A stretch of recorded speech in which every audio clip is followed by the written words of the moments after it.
비경과 겁재에 대해서 이번 시간에 말씀을 드리려고 했는데, 관인의 십성조합에 대해서 물어보시는 분들이 많아서 조합을 마치고 계속 이어가는 방향으로 하겠습니다. 정인이 되면 어떻게 되느냐, 우선 십성에 정자가 들어가게 되면 우성의 인자라고 보시면 되고, 그리고 편이 들어간다, 편인, 편관 이렇게 들어가는 이런 것들은 열성의 인자라고 일단은 생각을 해보시면 돼요. 내가 가진 정당한 권리에 정당한 권한이 붙었다 라는 뜻으로 안정적인 케이스가 되죠. 제 생각에는 이 관인의 영역은 가정교육의 형태가 아닐까라는 생각을 많이 했어요. 그 이유가 뭐냐면, 관성이라는 것은 사실 그렇거든요. 그에 있어서 넘지 말아야 될 선 같은 거거든요.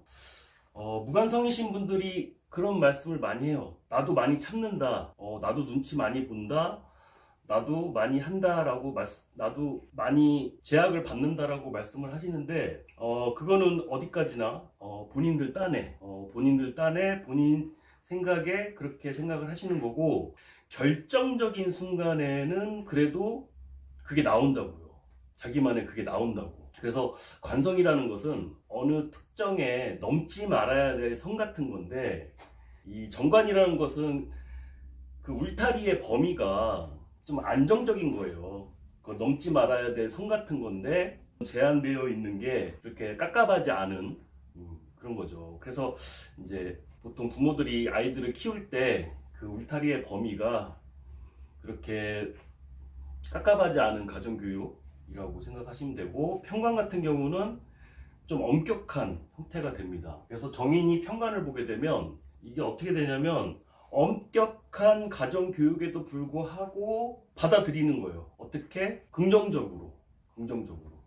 그리고 편관이라는 게 사실은 어려운 난제 같은 거라서 다른 사람들이 봤을 때 좀 심각하고 어려운 일일 수 있는데, 이것을 긍정적으로 받아들이는 형태가 되니까 외부에서 보여지기에는 좀 터프한 형태가 돼요. 성격이 좀 터프해 보일 수 있고, 정인 정관 같은 경우는 사람이 굉장히 바르고 안정적인 모습으로 보일 수 있는 형태가 됩니다.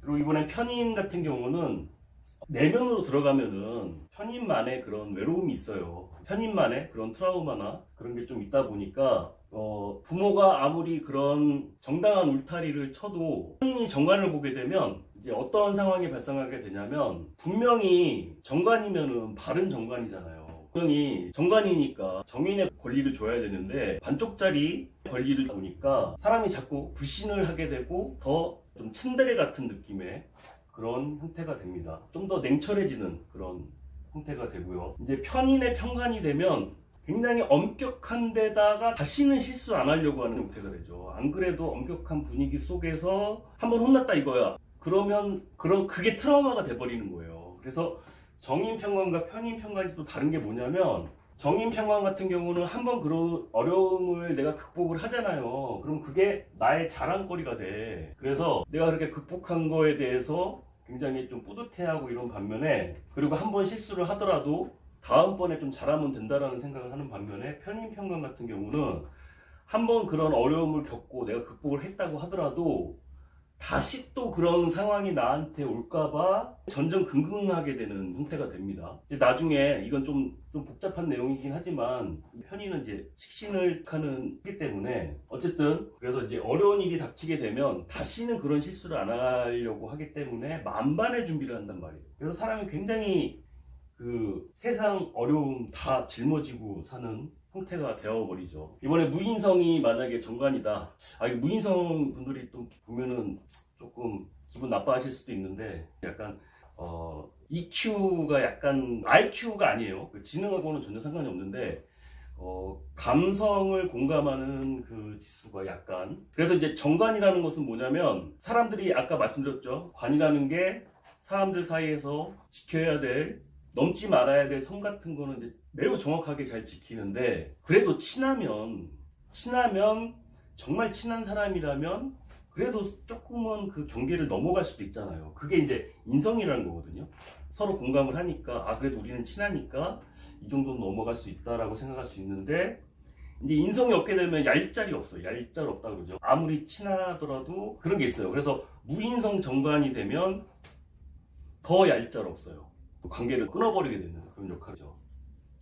근데 이제 무인성 편관이 되면 좀 이러면 좀 불쌍해요. 뭐냐면 이제 이 어려움 속에서 사람들의 도움을 요청할 수도 있는 것이 또 인성이기도 하거든요. 만약에 막 혼났으면 엄마한테 가서 좀 위로라도 받고 해야 되는데 혼나서 갔는데 엄마한테 위로도 못 받는 거거든요. 약간 그렇다 보니까 똑같은 실수를 똑같이 반복을 자꾸 하게 된다든지, 그러니까 자존감이 너무 많이 떨어지게 됩니다. 자존감이 많이 떨어지게 되고, 여자분들 같은 경우는 좀 나쁜 남자를 만나서 헤어졌다가 그것을 위로받기 위해서 또 다른 남자를 만났는데 또 평간을 만나서 또 그렇게 상처를 받고 또 그걸 치유하기 위해서 다른 남자를 또 만났는데 또 그렇게 또 상처를 받고, 이거 반복이 되다 보니까 자존감이 자꾸 떨어지게 되는 그런 악순환이 발생을 할 수가 있죠. 정인도 있고 편인이 있는 경우를 인성혼잡이라고 하거든요. 인성혼잡이 정관을 갖게 있으면 좀 헷갈리는 거예요. 정관에서 정인 떴다가 편인 떴다가 좀 헷갈리게 하는 거예요. 그래서 인성혼잡이라는 것 자체가 굉장히 좀 복잡합니다. 생각을 하나로 합치기가 쉽지가 않아서 인성혼잡이 평관을 보게 되면 정인이 강해지게 되면 그냥 긍정적으로 받아들였다가 또 편인이 강해지게 되면 또 소극적으로 변했다가 이게 왔다 갔다 하는 거예요. 계속 왔다 갔다 하게 되는 경우인데, 아무래도 편관이다 보니까 좀 더 생각이 더 많아지겠죠. 근데 끝없이 생각합니다. 긍정과 부정 사이를 끝없이 오가는 거라서 아무래도 인성혼잡이 정관을 가진 것보다 인성혼잡이 편관을 가졌을 때 더 생각이 많아진다고 할 수 있겠죠. 그리고 관살혼잡이라고 정관과 편관이 모두 다 있는 경우가 있어요. 다음에 또 말씀을 드리겠지만 연월에 정관이 있고 일시에 편관이 있는 경우 있어요. 그러면 정관 같은 사회인데 나는 편관의 가치관을 갖고 있는 거예요. 그래서 사회에서는 정관의 가치관을 요구를 하는데 나는 편관의 가치관을 요구한다. 그러면 어떤 식으로 발현이 되냐면, 회사에서는 8시까지만 출근하면 된다고 하는데 나는 7시 가서 기다리고 있는 거예요. 뭐 그러면 괜찮죠. 상관없지. 근데 반대로 연월에서는 편관인데 일시에 정관이잖아요. 그러면 좀 약간 재밌는 상황이 발생할 수가 있는 게, 만약에 출근 시간이 8시라고 돼 있잖아요. 그래서 난 8시에 갔어. 근데 사회에 있는 사람들 그러는 거예요. 7시에는 와서 기다리고 있어야지 라고 이제 편간스럽게 요구를 하는 거예요. 8시가 출근 시간이면 7시에는 와 있어야지 라고 이렇게 얘기를 하는 거예요. 그러면 정관이 있는 정관 입장에서는 그게 이해가 안 될 수가 있죠. 8시에서 관살이 혼잡이 돼 있을 때 그런 상황이 발생할 수가 있습니다. 그래서 정관과 편관이 혼잡이 돼 있을 경우에는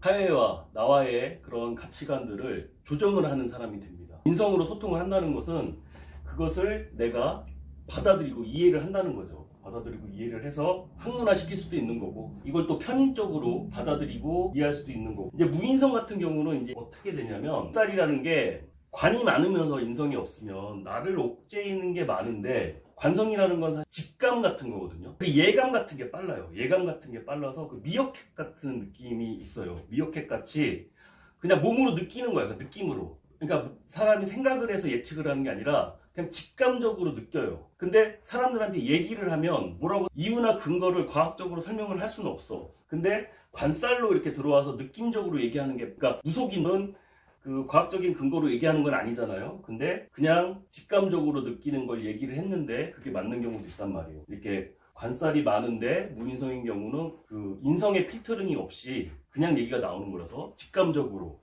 이렇게 얘기를 하시는 형태가 됩니다. 그리고 관살혼잡에 인성혼잡이 되면 아까도 복잡한데 더 복잡하죠. 복잡한데 이제 겹치다 보니까 생각이 많은데다 이거 엄청 복잡해집니다. 무관성이라는 것은 관성이 없다는 거죠. 관성이 없다고 해서 뭐 가정교육을 못 받았다거나 뭐 그런 거 아니에요. 근데 아까도 말씀드렸지만 그 넘지 말아야 될 선 같은 게 있는데 자기 딴에는 다 있다고 생각하는데 자기만의 선인 거죠. 만약에 자기가 이제 노래방을 한다고 쳐봐요. 노래방 업주야. 근데 과거에는 12시에 그 영업시간 제한이라는 게 있었잖아요. 근데 이 노래방 업주는 왜 12시에 노래방 영업을 제한을 하는지 자기 딴에는 이해를 못한 거예요. 생각해봐요. 지금 요즘 시대 같으면 그게 왜 제한을 하는지 이해가 안 되잖아요. 그렇잖아요? 그러니까 그 시대에 어떻게 보면 무관성이신 분들이 참 어떻게 보면 시대를 앞서가시는 분들일 수도 있어요. 관성이라는 것은 그 시대의 그 패러다임을 넘어가기가 굉장히 힘들거든요. 근데 무관성이신 분들은 그 시대의 패러다임을 넘어설 수 있는 사람들이에요. 그렇기 때문에 만약에 영업이 걸렸다. 그럼 왜 걸렸는지 막 따질 수도 있다고. 누가? 무관성의 정인이. 왜냐면 무관성인데 정인이면은 내가 옳다고 생각하는 게 더 강하니까. 근데 그나마 무관성의 편인이면 내 행동이 맞는지 한 번 더 의심을 한단 말이에요. 근데 이제 무관성의 무인성이면 이러면 굉장히 사람이 더 착해집니다. 이거는 좀 케이스 바이 케이스라 어렵긴 한데 좀 더 순박한 형태가 됩니다. 다른 조합에 따라서 좀 다르긴 한데, 그리고 인성혼잡이 되면 눈치를 봐서 상황 봐서 단속이 뜨면 문을 닫고 단속이 안 뜨면 영업을 하고 형태가 되겠죠. 위치에 따른해서 좀 여유가 되면 다음에 또 한 번 더 영상을 만들어서 올리도록 하겠습니다. 응원 글을 달아주셔서 제가 참 힘이 많이 됩니다. 너무 감사드리고 도움 되셨다면 좋아요와 구독 부탁드리겠습니다.